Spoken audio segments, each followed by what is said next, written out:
Good morning, everyone. My name is Patricia Wadzak, and I'm the Assistant Director for Transportation Public Works over Capital Delivery. And I'm honored to be here today as a part of this signalization ceremony. In just a few minutes, we're going to flip the switch and turn the intersection from flashing to colors so that we'll have our red, yellow, green on our signal. I want to tell you a little bit about the history. In June of 2019, a citizen requested this traffic signal, and we've had more than 6 requests since then.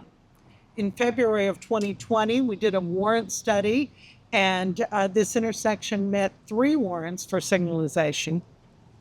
The objectives of this project include improving traffic flow at the intersection during peak hours, reducing delays, and improving the overall safety for all users. We've also taken the opportunity to improve pedestrian safety at this intersection by installing pedestrian actuated signals with push buttons. We've also improved pedestrian access elements such as ADA compliant curb ramps. And this project was funded as a part of the 2022 bond program. I'd like to introduce Councilman Carlos Flores, who's going to come up from District 2, who's going to come up and actually turn the colors on and say a few words. Thank you. That's one of the advantages of being a council member. I get to do the fun stuff, right? But thanks to staff for setting this up. This is going to be wonderful. But I want to welcome everyone. Good morning. I'm glad the rain is holding off because this day has been long in coming, right? I know that the folks here that live in this community behind us have been advocating, for some help from the city. And at times the city moves at the speed of government, right? But when we do move deliberately, and we work for you, and we make things happen. Good things take a while at times, and I'm glad that it took the necessary time to make this happen. And there were little bumps along the way, but we overcame those bumps.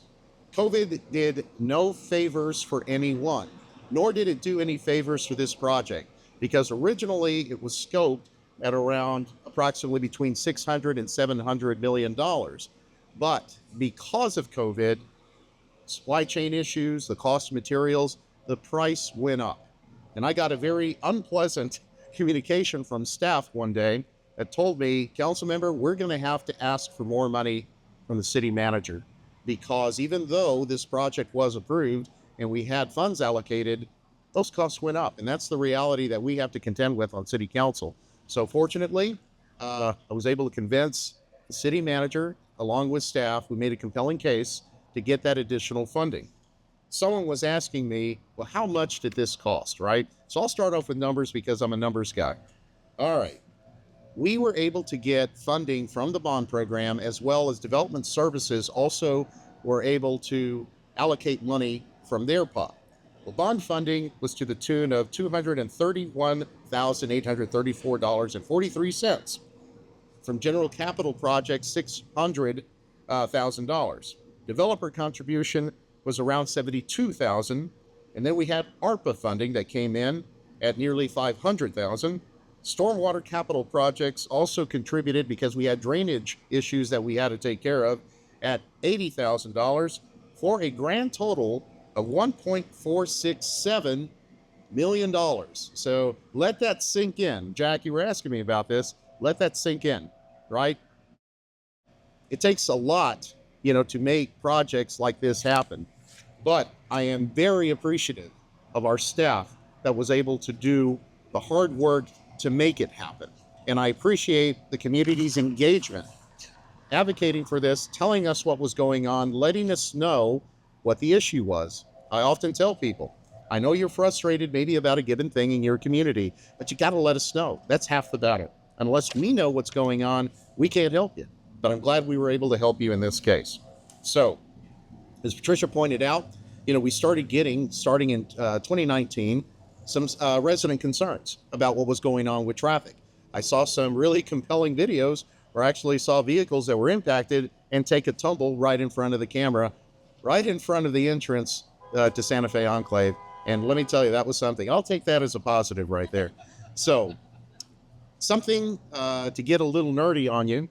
I've gotten some calls about people saying, hey, the lights are still flashing. Why aren't they turned on? Well, TPW has protocols, best practices that they use. For at least a period of 7 days, those lights have to be flashing in that test mode. And it also serves as a shakeout so that if there's a technical problem, which there was on the 23rd, we found out, we're able to identify it. And additionally, it helps people to get acclimated to the new light, right? Some are not going to expect it. Even now that we're doing this, and it'll be activated soon, they're still going to have to get used to it. So traffic will adjust accordingly, and it will make this area safer, because ultimately that's what we're trying to do. We're trying to keep things safe here, things running in a very prescribed and orderly manner. So drivers, will hopefully adapt their behaviors accordingly, right? Because we're all people, we're creatures of habit. We can put in the best traffic, control devices out there, but drivers are going to drive what they're going to drive. I know in the past there were a lot of U-turn issues that resulted in a lot of these problems. So now that we have it signalized, it's going to be more orderly, and then the rest will be up to the police department to enforce. But we're getting there. This is a big, I think, stride forward. Now, I want to talk about something because this has a lot to do with why the traffic light is here. We have a lot of new development that's happening here. And I know some people have asked me about the upcoming coffee house that's coming up here on the corner. I'm aware. I've talked to development staff. I know that they intend to use that driveway that's right next to your community's exit. So I have an upcoming meeting with them. We're going to discuss that. And I'm going to see if I can try to persuade them to use a more logical, ingress and egress off Basswood. Okay, so that's upcoming. There'll be more on that later. So I wanted to talk a little bit about the lane assignments, okay, on the south leg, because a lot of people have asked me this, and I talked to TPW, and they gave me their reasoning behind it. So the new lane assignments for the south leg of the intersection include a dedicated left turn lane and a shared through right turn lane. You're having this dedicated left turn lane at all legs of the intersection allows northbound and southbound left lanes to run concurrently and the signal to be optimized. We're trying to reduce the amount of time that people are at the signal light, right? We want traffic to go through in an orderly fashion. So without these dedicated turn lanes, the timing would have to be split phased, as the term of art says. So this means that the northbound and southbound traffic would need to be run separately, which would equate to longer wait times. We don't want to do that. I'm sure you don't want that either. So that's the reasoning behind that. So I know that so far, Mother Nature has complied and not let it rain. So I don't want to keep droning on, because I want to see this turned on too, right? And I think all of us are here to see that happening. So without further ado, I want to have everybody get ready, for the big affair. It's set up here with a toggle switch that even I can operate. We're going to turn this on, finally, okay? So everyone get their cameras or whatever it is you're going to do to honor this, long coming matter. But before I do that, I do want to give my personal thanks to the TPW crew. Lauren Furrier, our director, isn't here. She's at Hazlitt taking care of another matter. But, I see, obviously, we see, Patricia here, who introduced me. Laura, thank you very much. There he is, Chad Allen, thank you. And all the team, your construction team, Philly, thank you for being here, for making this possible. There are a lot of other folks that I'd like to thank on the development side. Okay. Are we ready? Okay. Countdown. Let's start with 5. Okay. 5, 4, 3, 2, 1. It looks like it's working.